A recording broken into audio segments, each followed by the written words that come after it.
శ్రీమాత్రే నమ. విద్యాయకుడు దత్తాత్రేయ నమ.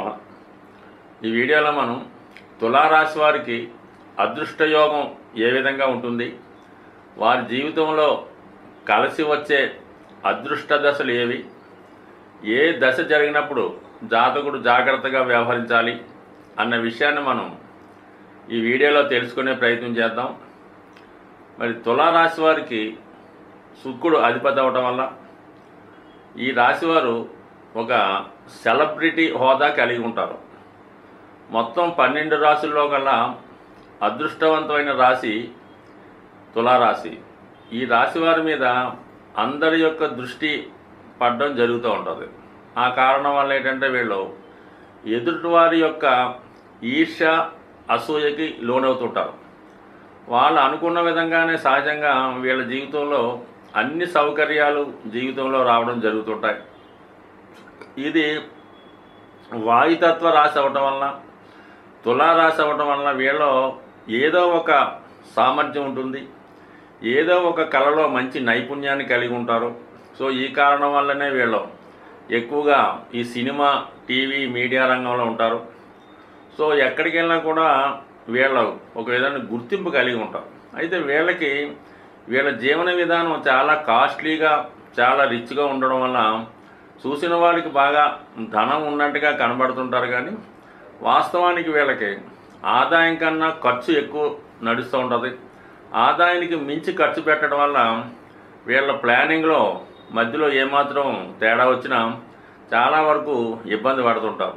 జీవితంలో వీళ్ళు ఒకసారి ఆర్థిక పరంగా రుణగ్రస్తులైతే దాని నుంచి బయటికి రావడం చాలా కష్టం అవుతుంటుంది. అంటే ఒకసారి ఉదాహరణకి ఏదో కొంత అప్పు తెస్తే జీవితాంతం ఆ ఇంట్రెస్ట్ కట్టినట్టే ఉంటుంది. ఎంత ఆదాయం వచ్చినా దానికే సరిపోవడం జరుగుతుంటుంది.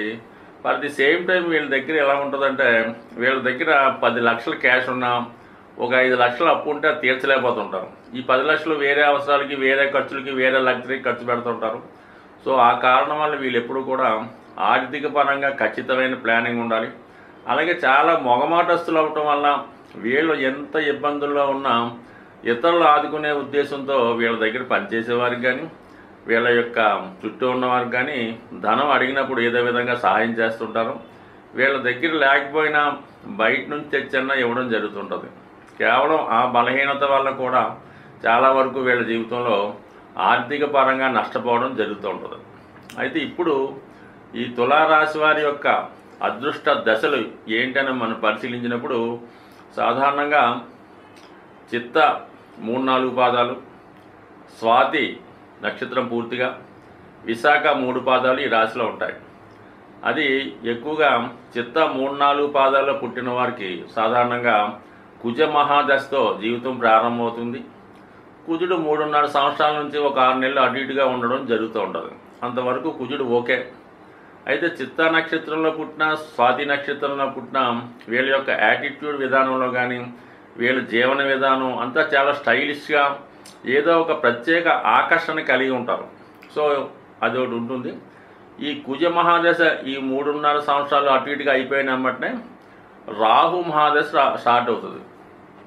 ఈ రాహు మహాదశ వల్ల జాతకుడు ఇతరుల ఆకర్షణకి లోనవడం కానీ, చాలా లగ్జరీగా జీవన విధానం నడపడం కానీ, అంటే చిన్నప్పటి నుంచి వీళ్ళు చాలా ఖరీదైన స్కూల్లో చదవడం వల్ల, ఖరీదైనటువంటి మిత్రులు ఉండడం వల్ల జీవితంలో బాధ్యత లేకుండా ఏదో విధంగా కాలక్షేపం చేస్తూ ఉంటారు. చాలామంది ఇదే సమయంలో డైవర్ట్ అవుతూ ఉంటారు అన్నమాట. వేరే విషయాలకి ఏదో యాక్టింగో, సినిమాయో, యూట్యూబో ఆ విధంగా యాక్ట్ అయ్యి ఆ విధంగా కొంతమంది డెవలప్మెంట్ అయ్యే వాళ్ళు కనబడతారు.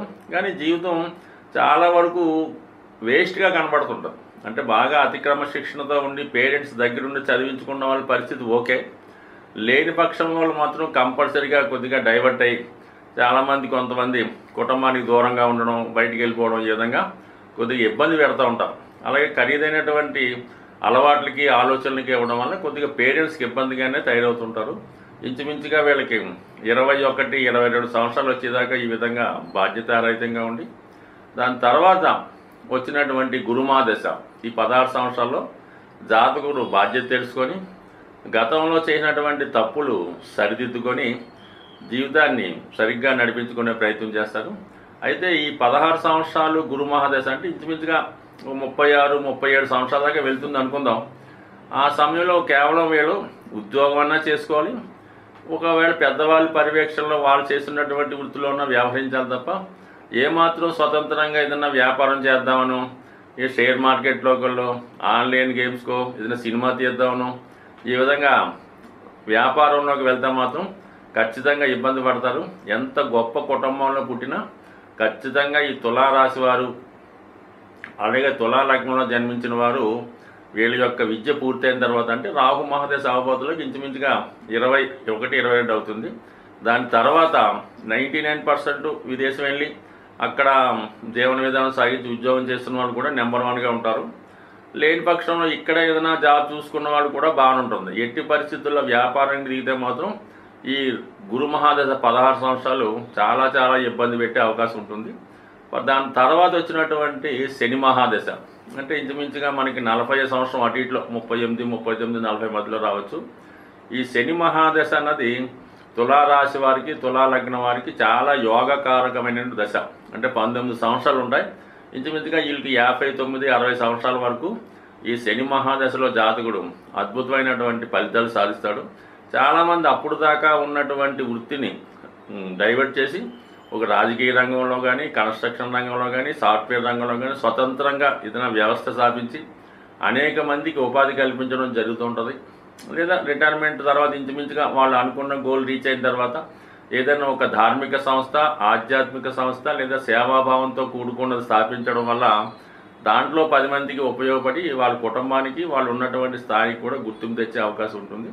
ఇది ఇంచుమించుగా వీళ్ళకి 60 సంవత్సరాలు అటు ఇటుగా ఉండి ఈ శని మహాదశ తర్వాత వచ్చే బుధ మహాదశ ఇది భాగ్యాధిపతి దశ అవ్వటం వల్ల ఆ సమయంలో జాతకుడు పెద్దగా కష్టపడకుండా వీడు సంపాదించిన ఆస్తుల్ని జాగ్రత్త పెట్టుకుంటూ ఇంట్లో ఉంటూ హాయిగా సంపాదన ఎంజాయ్ చేస్తుంటూ ధార్మిక కార్యక్రమాలకి మంచి కార్యక్రమాలకి 17 సంవత్సరాలు ఈ బుధ మహాదశ అంటే ఇంచుమించుగా 77 సంవత్సరాల దాకా 75 సంవత్సరాల దాకా అటు ఇటుగా ఈ బుధ మహాదశ ఉంటుంది. ఇంచుమించుగా బుధ మహాదశతోనే ఎండింగ్ అవుతుంది. లేని పక్షంలో వచ్చే కేతు మహాదశ 100% ఒక ఆధ్యాత్మిక చింతన కలిగిస్తుంటుంది. సరే ఏదైనా ఈ తులారాశి లేదా తులాలగ్నంలో జన్మించిన వారికి ప్రారంభంలో వచ్చే దశలు ఖచ్చితంగా ఇబ్బంది పెడతాయి. ఎందుకంటే ప్రారంభంలో వచ్చిన 3 ఇబ్బంది పెట్టేవే. కుజుడు లగ్నాధిపతి రాశ్యాధిపతి శుక్రుడికి శత్రుగ్రహం, దాని తర్వాత వచ్చిన రాహు అనుకూల గ్రహం అయినప్పటికీ అది ఒక లగ్జరీ ప్లానెట్, అది విచిత్రమైనది. దాని తర్వాత వచ్చిన గురువు అది కూడా శత్రుగ్రహం. దాని తర్వాత వచ్చినటువంటి దశలు శని మహాదశ అలాగే బుధ మహాదశ సుమారుగా 2 కలిపి 36 సంవత్సరాలు జీవితంలో అత్యున్నత స్థాయికి తీసుకెళ్లి 2 దశలు జీవితంలో వీళ్ళకి రావడం చాలా అదృష్టం. ఏదైనా సరే ఈ తులారాశి వారు ప్రారంభం ఒక వృత్తిలో స్టార్ట్ చేస్తారు. అంటే వీళ్ళ జీవితం కూడా 3 రకాలుగా ఉంటుంది.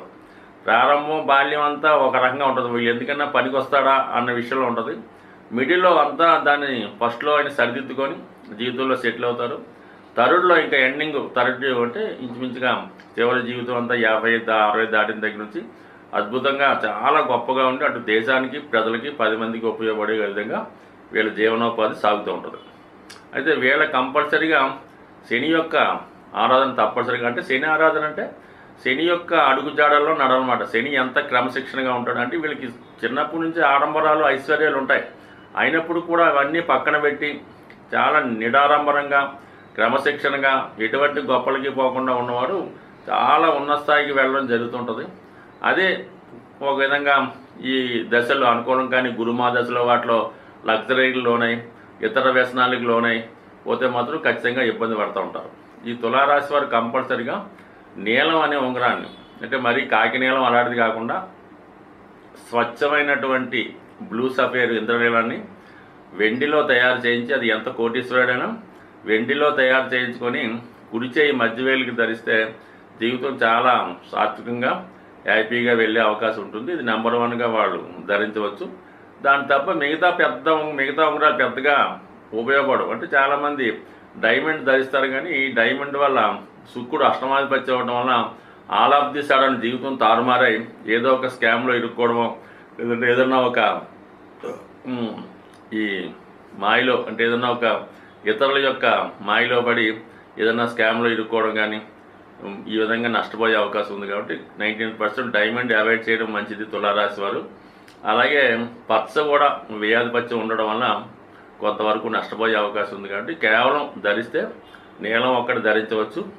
అలాగే వీళ్ళు కంపల్సరిగా రుద్రాక్ష ధారణలో సప్తముఖి రుద్రాక్ష 7 ముఖాల రుద్రాక్ష ధరించడం మీకు ఓన్లీ సింగిల్గా 7 ముఖాల రుద్రాక్ష ఒక సిల్వర్ చైన్లో సింపుల్గా ధరించడం వల్ల జాతకుడు చాలా నిలకడగా ఉండి అన్ని విషయాల్లో రాణించే అవకాశం ఉంది. అది రుద్రాక్ష ధరించామంటే ఆ నియమాలు పాటించే విధంగా జాతకుడు ముందుకు వెళ్తుండాలి. ఏదన్నా ఓ పద్ధతి ప్రకారం వెళ్ళినప్పుడు తులారాశి వారు చాలా లాంగ్ స్టాండింగ్ పేరు కలిగి ఉంటారు అన్నమాట. ఈ రాశిలో జన్మించిన వారు వాళ్ళు మరణించిన తర్వాత కూడా ఒక 100 సంవత్సరాల తర్వాత కూడా వారి గురించి చెప్పుకునే విధంగా ఉండే అవకాశం ఉంటుంది. ఈ రాశి వారికి కంపల్సరిగా ఈ తులారాశి వారు సూర్య భగవాన్ ఆరాధన, సూర్య నమస్కారం చేసుకోవడం వల్ల 100% సక్సెస్ సాధించే అవకాశం ఉంటుంది. స్వస్తి.